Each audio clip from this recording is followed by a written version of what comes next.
सबसे पहले आपको बताएं कि कैपेसिटी पेमेंट का जिन काबू से बाहर हो चुका। गुज़िश्ता साल आईपीपी से 1198 अरब रुपए की बिजली खरीदारी की गई, मगर 3127 अरब रुपए की अदायगियां की गईं। गुज़िश्ता एक साल में आईपीपी को बिजली खरीदे बगैर 1929 अरब रुपए की कैपेसिटी पेमेंट की गई है। इसी से मुतालिक मजीद हम बातचीत करेंगे। ब्यूरो चीफ इस्लामाबाद अदील वड़ाइश ने हमें ज्वाइन किया है। अदील, ये जो इंकशाफात आपने बताए, इसकी मजीद क्या तफसीलात हैं आपके पास? देखें, जो कैपेसिटी पेमेंट का जिन है जिसने हमारे पावर सेक्टर और हमारी जो मईशत है इसको जकड़ के रखा हुआ है, इसमें जो इंकशाफात सामने आए हैं, इसमें हम गुज़िश्ता बरस यानी माली साल 2023-24 की अगर हम बात करें तो इसमें हमने जो अदायगियाँ की हैं इन आईपीपीज़ को, 101 आईपीपीज़ को, ये अदायगियाँ 3127 अरब रुपए हैं।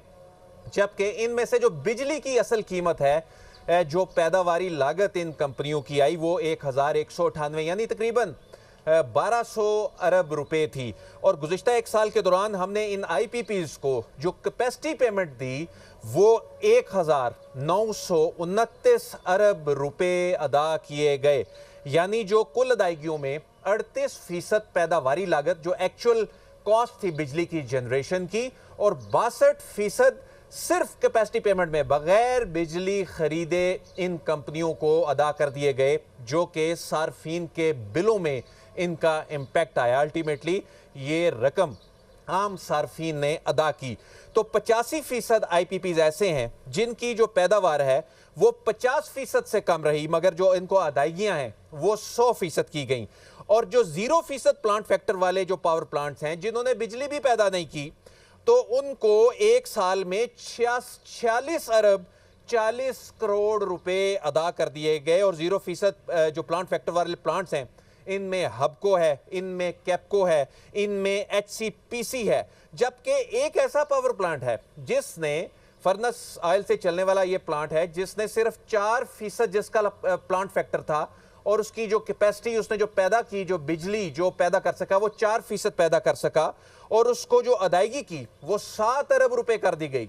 यूं इसकी जो कॉस्ट निकालें सिर्फ इस पावर प्लांट की, तो ये 745 रुपए फी यूनिट इस प्लांट ने बिजली पैदा की, जो कि अल्टीमेटली जो कि पावर की जो बास्केट है उस पर जब इम्पैक्ट आया, और जो बिजली महंगी होने की वजूहात हैं उनमें से जो सबसे बड़ी वजह है वो ये है कि हम बिजली खरीद नहीं भी रहे तब भी हम उसकी कॉस्ट पे कर रहे हैं। तो जो 8% पैदावार वाला एक नंदीपुर पावर प्लांट है, 15 अरब रुपए की इसको सिर्फ कैपेसिटी पेमेंट अदा कर दी गई। यानी 15 अरब रुपए जो नंदीपुर को अदा किए गए, ये बिजली इससे खरीदी नहीं गई, लेकिन चूंकि ऐसे मुआहिदे इन कंपनियों के साथ हुए हुए हैं कि इनको हम बिजली खरीदें या ना खरीदें, और इसमें से औसतन हम अगर हम निकालें तो ये ओवरऑल औसतन 47% बनता है। ये मैक्सिमम अगर सारे पावर प्लांट्स की अगर हम जनरेशन को देखें, लेकिन हम जो पेमेंट कर रहे हैं वो 100% की कर रहे हैं।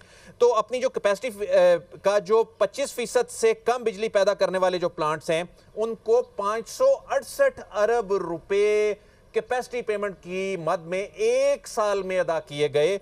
और जो 25 से 83% तक, बहुत कम ऐसे पावर प्लांट हैं जो 83% को टच करते हैं, इसमें औसतन कोई 50% के अराउंड को 60% से ज्यादातर कम है। तो जो 25% से लेकर 83% तक बिजली पैदा करने वाले प्लांट्स हैं, इनको 1314 अरब रुपए अदा कर दिए गए सिर्फ कैपेसिटी पेमेंट की मद में। और 3 पावर प्लांट्स ऐसे हैं जो कि महंगी तरीन बिजली पैदा कर रहे हैं, जो इंपोर्टेड कोयले से चलने वाले पावर प्लांट्स हैं, और ये पावर प्लांट्स अभी 60 रुपए फी यूनिट बिजली पैदा कर रहे हैं। लेकिन इस बात का खदशा है कि अगले चंद महीनों में ये कॉस्ट 100 रुपए फी यूनिट से ज्यादा बढ़ सकती है। और इन्हीं में से एक प्लांट ऐसा भी है जो कोयले से चल रहा है, जिसकी अगर हम ये कैपेसिटी पेमेंट की अदायगियों के बाद अगर हम इसकी कॉस्ट निकालें तो अल्टीमेटली वो 350 रुपए फी यूनिट तक जा पहुंचती है। सही अदील, ये जो इदादोशुमार आप बता रहे हैं ये बड़े परेशान कुन भी हैं और हैरान कुन भी हैं। तो सवाल जो जहन में आता है कि जब ये एग्रीमेंट्स किए गए तो क्या असेसमेंट नहीं की गई कि क्या इसका इम्पैक्ट होगा पाकिस्तान की इकोनॉमी के ऊपर और फिर आम आदमी के ऊपर? देखें, जब ये प्लांट्स लगाए जा रहे थे तो उस वक्त अगले 10 साल का एस्टिमेट लगाया जा रहा था कि हमारी जो तलब होगी बिजली की, इंडस्ट्री लग चुकी होगी, सी पैक जो है वो फाल हो चुका होगा, स्पेशल इकोनॉमिक जोन लग चुके होंगे, दीगर इंडस्ट्री जो है, दीगर जोन जो है वो बन चुके होंगे।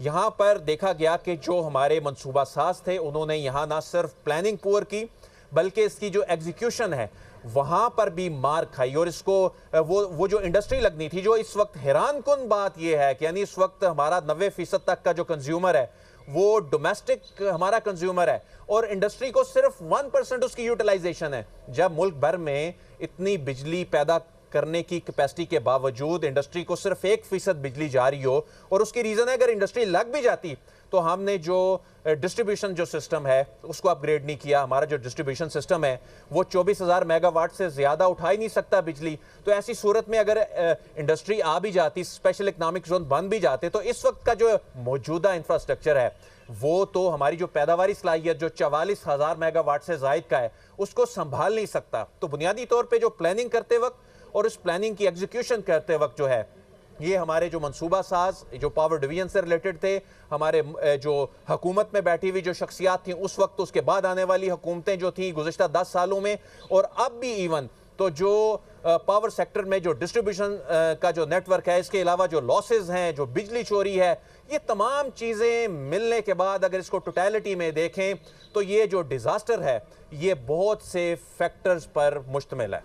सही, तो ये मंसूबा साजी का भी एक फेलियर है। आदिल वड़ाइच, आपका बहुत शुक्रिया, आपने इससे मुतालिक तफसीलात से हमें आगाह किया।